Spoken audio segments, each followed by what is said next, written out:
सबको यीशु मसीह के पवित्र नाम से इस आराधना में स्वागत करता हूँ। प्रियो, हम सब लोग वचन को ध्यान करेंगे। हमारे बीच में आज भरतलाल भाई हैं, वचन को पाठेंगे। मैं समय पर भी भरतलाल भाई को कहना चाहता हूँ। ठीक है सर, गुड मॉर्निंग। हाँ, जय जय मसीह। श्री बात सब कीजिएगा। आइए हम लोग आज देखेंगे यिर्मयाह 7 अध्याय इसके 1 वचन से लेकर 34 वचन तक। तो वचन में जाने से पहले हम लोग एक छोटी सी प्रार्थना करेंगे। हम लोग अपने आंखों को बंद करेंगे और प्रार्थना करेंगे। अंधकारी पिता, हम आपको धन्यवाद करते हैं प्रभु जी, आज के दिन के लिए, समय के लिए आपने संभाल कर अच्छी दिया पिता। फिर से प्रभु जी हम लोगों को अपने इस आराधना में लेकर आया प्रभु जी, और दुआ करते प्रभु जितने भी प्रभु आपके बेटे बेटी दादा से जिन मीटिंग में जुड़े हैं प्रभु, सबको इस वचन के द्वारा आशीष मिले पिता। और प्रभु जी मेरी सहायता मत कीजिए पिता परमेश्वर, आज के दिन को आपके हाथ में सौंपते हैं। धन्यवाद करते हैं प्रभु जी, हर दिन की तरह प्रभु आज भी हम लोगों को लेकर आया है पिता, और पिता हमारी सहायता मत किया। धन्यवाद करते हैं, प्रार्थना सुनने के लिए सारी आदमी में हम आपको देते हैं। इस छोटी सी आपका प्रिय बेटे उद्धार करता है यीशु मसीह के नाम से, आमीन।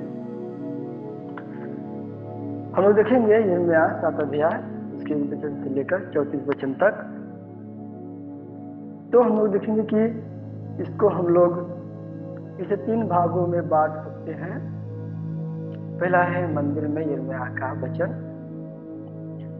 और दूसरा है प्रजा द्वारा आज्ञा का उल्लंघन, और तीसरा नियम की तराई के घृणित कार्य।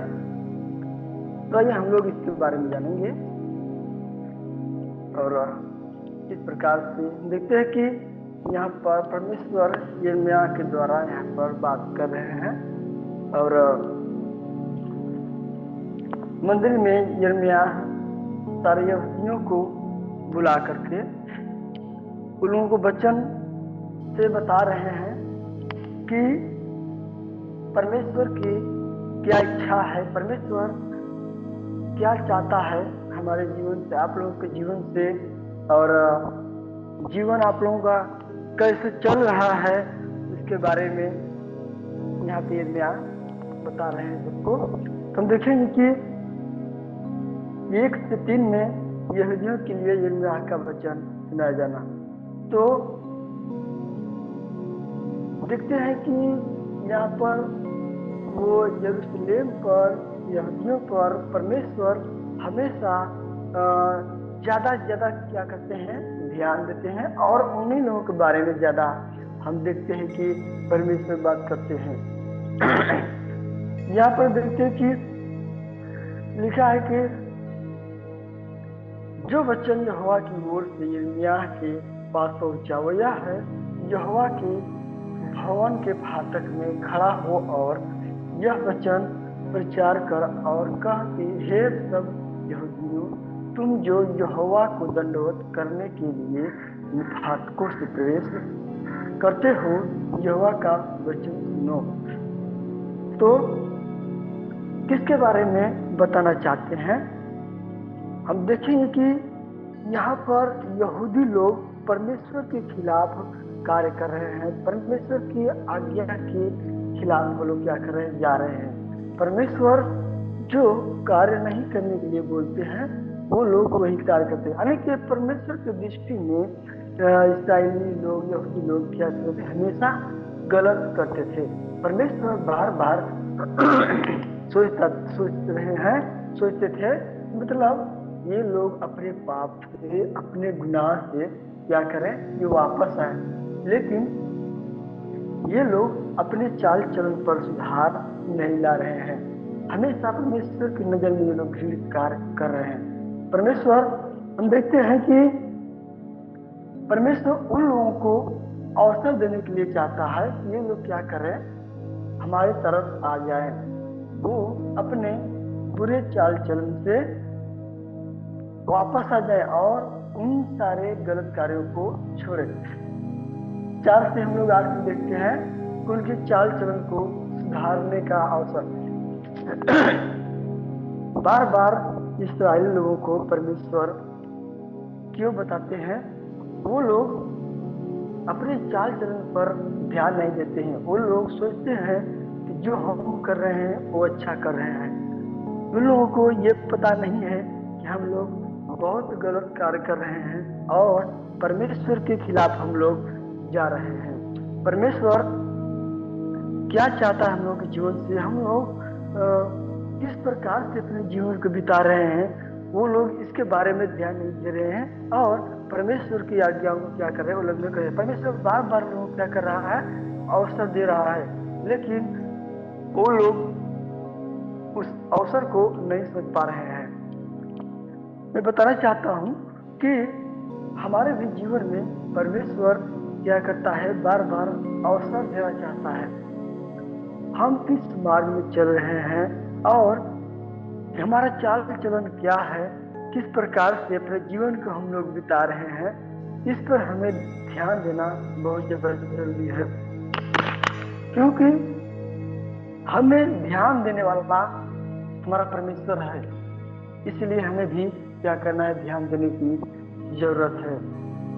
हम किस प्रकार से अपने जीवन में कार्य को कर रहे हैं और किस प्रकार से हम अपने जीवन में अपनी चाल चलन को चलाना है और परमेश्वर हमारे जीवन से क्या चाहता है, क्योंकि वही हमें जीवन दिया है और वो चाहता है कि हम परमेश्वर के मार्ग में चले और परमेश्वर की जैसे हम लोग क्या करें, कार्य करें। और ये इस्राएली जो यहूदी लोग हैं, ये अपने आप को समझते हैं कि मैं जो कर रहा हूँ, क्या कर रहा हूँ, अच्छा ही कर रहा हूँ, हमारे जीवन में कोई भी गलत नहीं है, हम जो हैं जैसे हैं अच्छे हैं। वो अपनी चाल चलन को सुधारने के लिए वो लोग नहीं चाहते, लेकिन परमेश्वर चाहता है कि अपने चाल चलन को क्या कर सुधारे।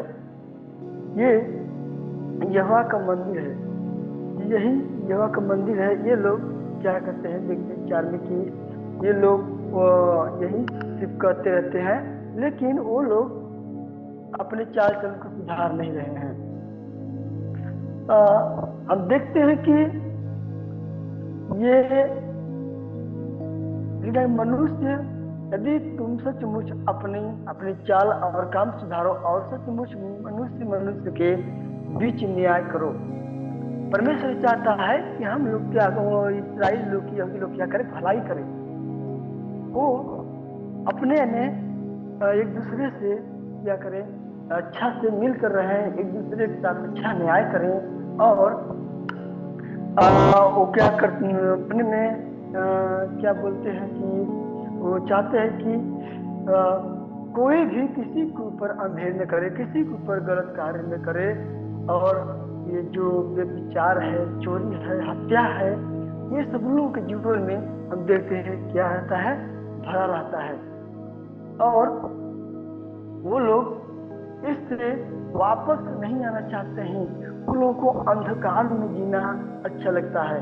वो लोग परमेश्वर के पास वो लोग नहीं आना चाहते हैं। वो अन्य देवी देवताओं में लोग क्या हुए हैं, फंस गए हैं। दूसरे की पूजा पाठ, ये सब गलत सोच विचार, ये सब कार्य उनके जीवन में इतना भर गया है, इतना भर गया है कि वो लोगों को अपने चाल चलन को सुधारना और अच्छे कार्य को करना उन लोगों के जीवन से जैसे लगता है कि आता ही नहीं है। हम देखते हैं बहुत बार इस्राएलियों के बारे में ये बाइबल में लिखा है और बताता है वचन कि परमेश्वर इस्राएलियों के ऊपर इतना अपना नजर लगाए हुए हैं, इतना आशा लगाए हुए हैं, लेकिन इस्राएली लोग बार बार परमेश्वर को क्या कर रहे हैं, परमेश्वर के साथ वो लोग गलत कार्य कर रहे हैं, परमेश्वर की नजर में विरुद्ध कार्य कर रहे हैं। और चोरी, हत्या, पाप, व्यभिचार इन लोगों के जीवन में पड़ा हुआ है। और दूसरे देवताओं की क्या करना, पूजा पाठ करना, उनको तपावन देना और उनके लिए अपने जीवन को अर्पित करना, ये सब परमेश्वर को अच्छा नहीं लगा। और इसीलिए परमेश्वर क्या करता है, उन पर भड़कता है और उनके लिए बहुत सोचता है। वो सोचता है किसी भी प्रकार से हम क्या करें, इन लोगों को उनके पापों से, उनके चाल चलन से सुधारें।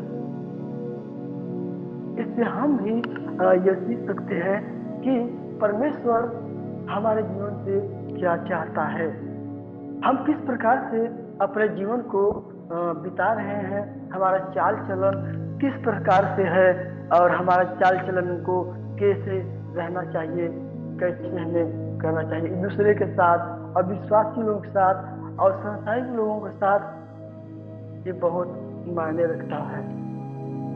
और उन लोगों के जीवन में देखते हैं कि झूठी बातों पर भरोसा रखते हैं और जिससे उनको कुछ लाभ नहीं है, वो सही बात को ठुकराते हैं और झूठी बातों पर भरोसा रखते हैं, आशा करते हैं कि हमें ऐसा फल मिलेगा, वैसा फल मिलेगा।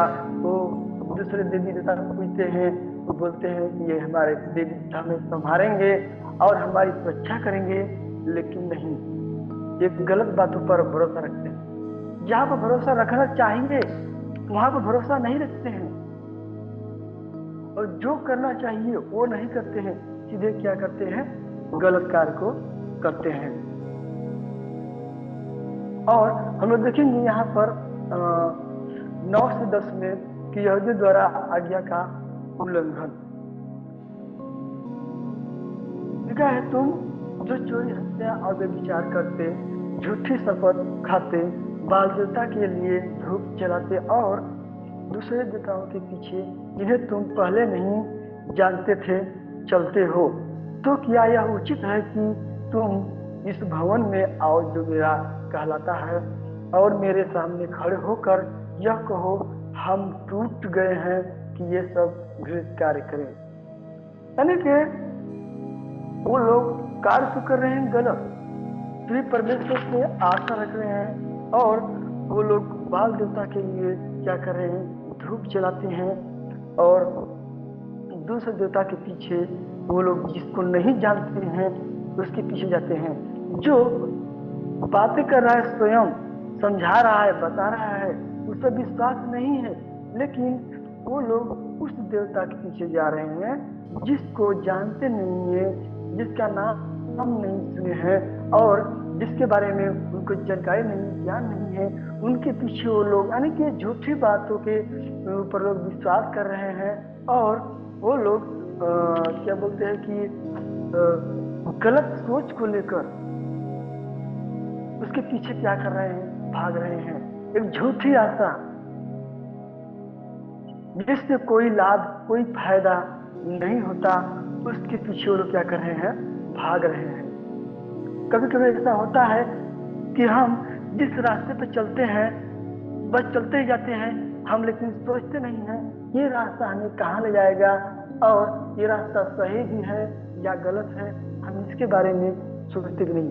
वैसे ही हाल देखते हैं यहाँ पर इस्राएली लोग, सारे यहूदियों लोगों को यहाँ पर हम देखते हैं कि जो नहीं जानते हैं, जिसके बारे में नहीं जानते हैं, इसका अंजाम क्या होगा, इसका परिणाम क्या होगा, फिर भी उसी रास्ते पर लोग क्या कर रहे हैं, जा रहे हैं।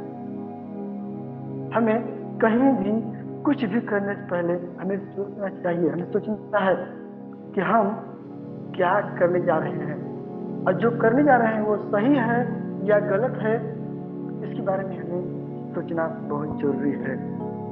इस प्रकार से हम लोग देखते हैं कि यहाँ पर 11 में 7 के 11 में देखते हैं कि बता रहा है कि परमेश्वर के मंदिर को वो लोग डाकुओं का खो बना देंगे। हम लोग पढ़ेंगे 11, क्या यह भवन वो मेरा कहलाता है, तुम्हारी दृष्टि में डाकुओं की गुफा हो गया है, मैंने स्वयं यह देखा है, यहोवा की यही वाणी है। तो हम लोग देखते हैं कि वो लोग मंदिर में गलत चीज को, उचित जो चीज है उसको नहीं रख रहे हैं, अशुद्ध चीज को, घृणित चीज को परमेश्वर के मंदिर में, भवन में वो लोग क्या कर रहे हैं, रख रहे हैं और अपने बाल देवता की पूजा कर रहे हैं और गलत कार्य को कर रहे हैं। तो इससे देखते हुए बच्चों कहता है कि परमेश्वर के मंदिर को तुमने डाकुओं को खौफ बना दिया है। तो हम लोग देख सकते हैं मरकुस 11 के 17 वचन में कि परमेश्वर के मंदिर को वो लोग क्या किए हैं, डाकुओं का खो बना दिया है।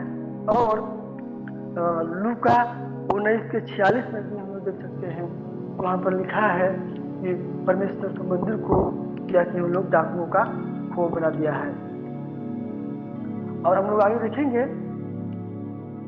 12 से 14 कि यहोवा द्वारा यरूशलेम को नाश करने की सोच। तो इन लोगों के कार्य से, इन लोगों के चाल चलन के वजह से, इन लोगों के बुराई की वजह से परमेश्वर क्या करता है, यरूशलेम को खत्म करने का, नाश करने के लिए एक निर्णय ले लेते हैं। जैसे हम देखते हैं कि जिस प्रकार से निन्वे का पाप बढ़ गया था, तो परमेश्वर ने योना को भेजा, जाओ उन लोगों को बोल दो कि अपने पाप से वापस आए, प्रायश्चित करें, नहीं तो मैं निन्वे को क्या करने के लिए जा रहा हूँ, नाश करने के लिए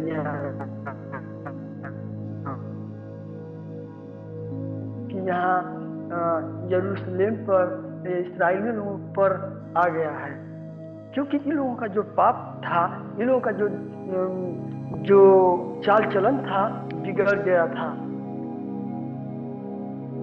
हम उदाहरण के लिए देख सकते हैं नूह के भी जीवन से, कि नूह के देखते हैं, जब पढ़ते हैं नूह के बारे में, तो वहाँ भी वचन बताता है कि पृथ्वी पर सारे जाति का चाल चलन बिगड़ गया है, और वही स्थिति आ गई थी, परमेश्वर नाश करने के लिए सोच लिया था। और जब नूह जब बोल रहा था लोगों को मन फिराने के लिए, तो लोग कैसे उस पर हंस रहे थे और ठट्ठा उड़ा रहे थे। वैसे ही स्थिति यहाँ पर आ रही है। बार बार परमेश्वर इस्राएली लोगों को बोल रहे हैं कि अपनी चाल चलन क्या करो, सुधारो, पाप से अपने वापिस आओ, लेकिन वो लोग बार बार वही गलती कार्य को कर रहे हैं। वे सोच को, अपने विचार को, अपने चाल चलन को सुधार नहीं रहे हैं, और वैसे ही फंसते ही जा रहे हैं। यहाँ पर हम देखते हैं कि और ज्यादा वो लोग गलत कर रहे हैं। और यहाँ पर देखते हैं कि 18 से 20 में कि स्वर्ग की रानी के लिए रोटियां बनाती हैं। उनकी औरतें रोटियां बनाने के लिए आटा गूंथती हैं, और वो मनुष्य जो है आग से रुलाते हैं, और उनके बच्चे क्या बोलते हैं, कचरा बीनते हैं। ऐसा बता रहा है वचन कि इस प्रकार से उन लोग अपने जीवन को बिता रहे हैं, और बहुत अच्छी रोटियां बना रहे हैं अपने उस रानी के लिए, देवी के लिए, जिसको वो चढ़ाना चाहते हैं। स्वर्ग की रानी लिखना है यहाँ पर वचन में, स्वर्ग की रानी। वो स्वर्ग की रानी बाबुल की देवी इस्तार, उसके बारे में बता रहा है। इस्तार उसका नाम है, जिसका वो देवी है, वो इस्तार है। हम 44 के 17 में देख सकते हैं, इसका उल्लेख किया गया है, उसके बारे में बताया गया है यहाँ 44-17 में। और वो लोग रोटी क्या कर रहे हैं, उनकी औरतें आटा गूंथ रही हैं स्वर्ग की देवी को रोटी चढ़ाने के लिए। यानी कि उन लोगों के चाल चलन में कोई भी बदलाव, कोई भी वो नहीं आ रहा है कि परमेश्वर की ओर मुड़े। वो पाप में बढ़ते ही जा रहे हैं, बढ़ते ही जा रहे हैं। और होम बलि चढ़ाया जाना, हम देखेंगे 7:21 में कि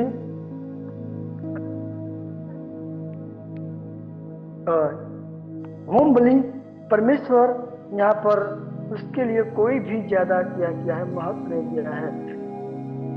सेनाओं का यहोवा जो इस्राएल का परमेश्वर है, जो कहता है अपने मेल बलि के साथ अपने होम बलि भी चढ़ाओ और मांस खाओ।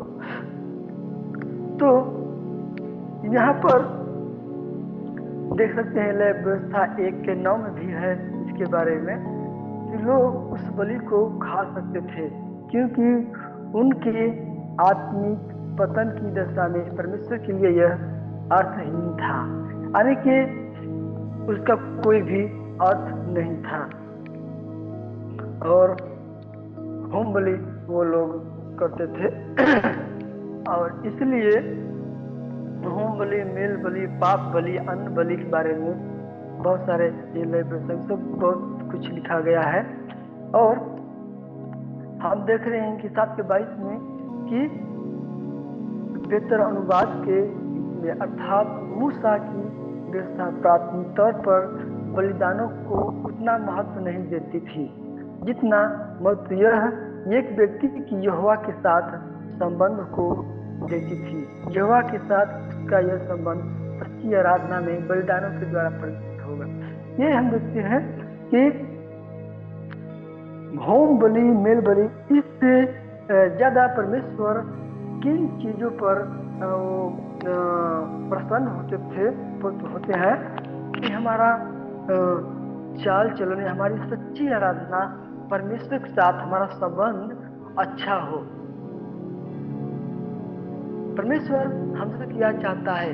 हमारे ये धन्यवाद, हमारे होठों के बलि, यानी कि हृदय को, परमेश्वर हमारे हृदय को चाहता है। पुराने नियम में पाप करते थे तो हम बलि करते थे, और उसके बाद में गलती करते थे हम लोग, पाप करते थे हम लोग, लेकिन उसके बदले में बलि चढ़ाते थे, बछड़ा चढ़ाते थे या बच्चा चढ़ाते थे या कबूतर, बकरा, के भैंस, ये सब जानवरों को क्या करते थे?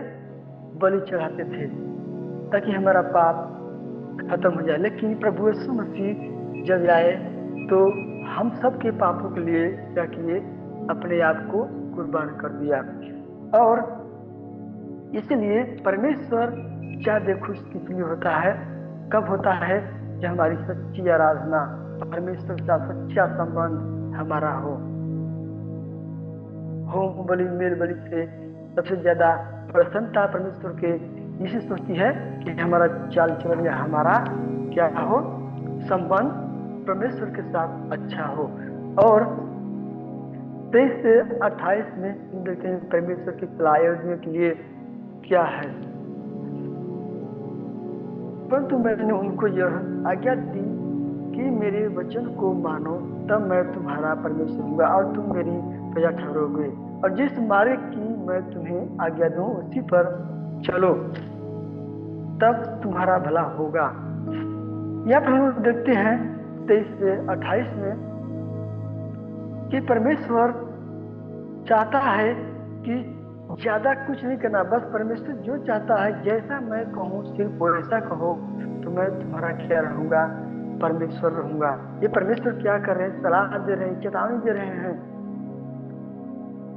ज्यादा कुछ करने की जरूरत नहीं, लेकिन जैसा मैं कर रहा हूँ अपने आप में युक्ति मत बनाओ और अपने बुद्धिमानी से मत चलो, अपने बुद्धि के सहारा। देखते हैं नीति वचन में लिखा है, तू अपने बुद्धि के सहारा मत लो और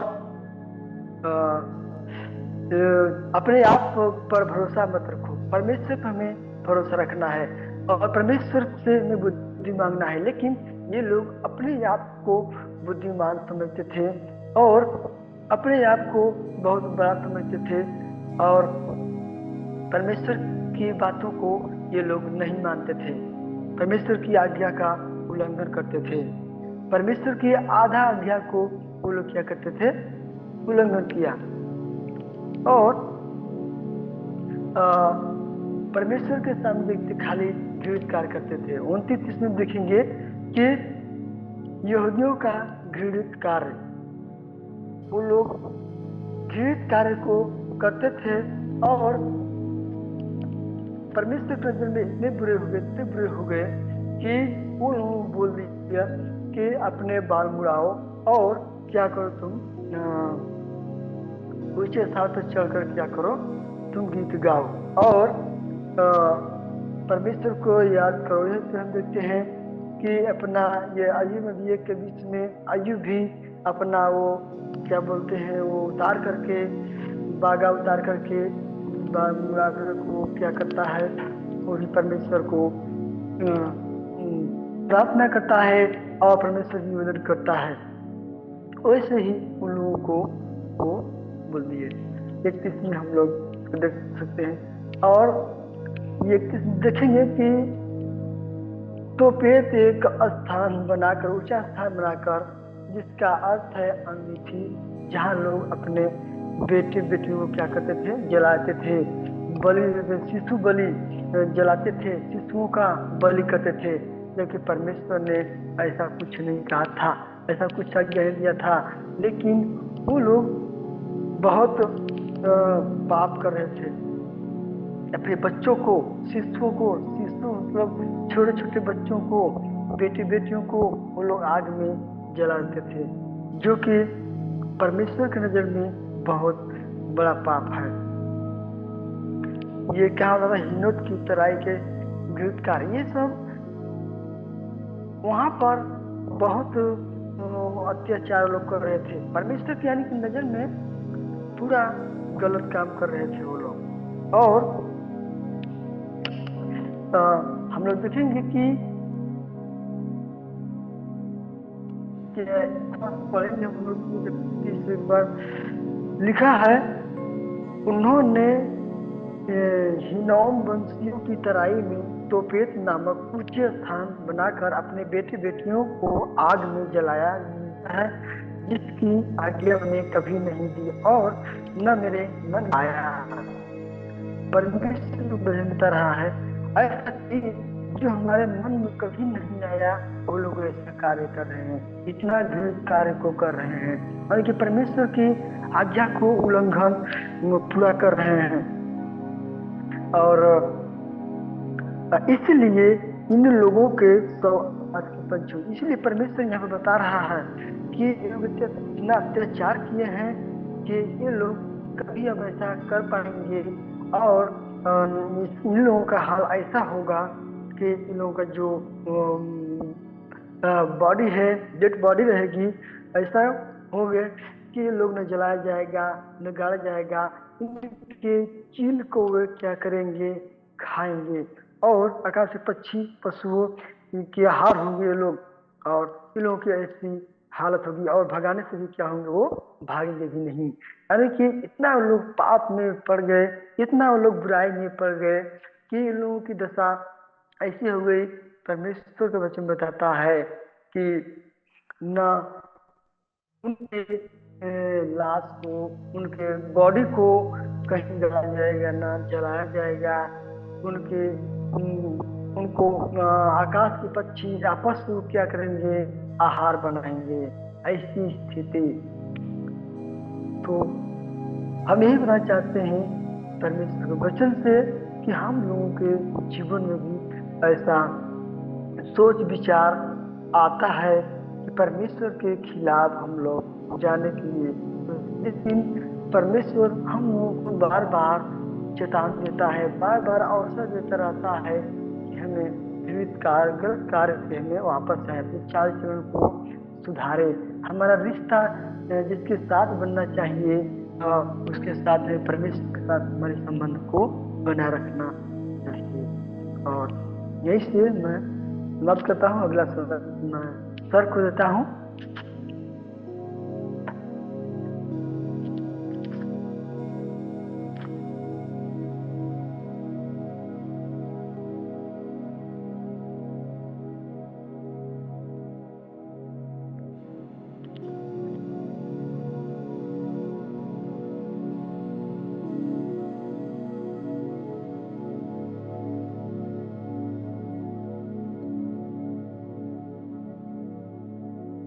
हेलो सर। जी ब्रदर, हो गया? यस। अच्छा, हम आकर प्रार्थना करेंगे। प्रिय सभी आंखें बंद कीजिएगा। स्वर्ग के विराजमान परमेश्वर पिता, मैं धन्यवाद करता हूँ सुंदर समय के लिए। प्रभु परमेश्वर, इस सुंदर समय में हम सब लोग मिलकर आपके चरणों में आए हुए हैं। हमारे जीवन के हर एक मार्गों में प्रभु तेरे आत्मा के द्वारा हमें अगुवाई कीजिएगा। सारी प्रार्थना यीशु मसीह के पवित्र नाम से विनती करते हैं पिता, आमीन। हे मेरे मन यहोवा को धन्य कर, जो कुछ मुझ में है उसके पवित्र नाम को धन्य कर। हे मेरे मन यहोवा को धन्य कर, उसके किसी उपकार को ना भूलना, आमीन। प्रभु आशीष करे सभी, जय मसीह। Terima kasih, Katish.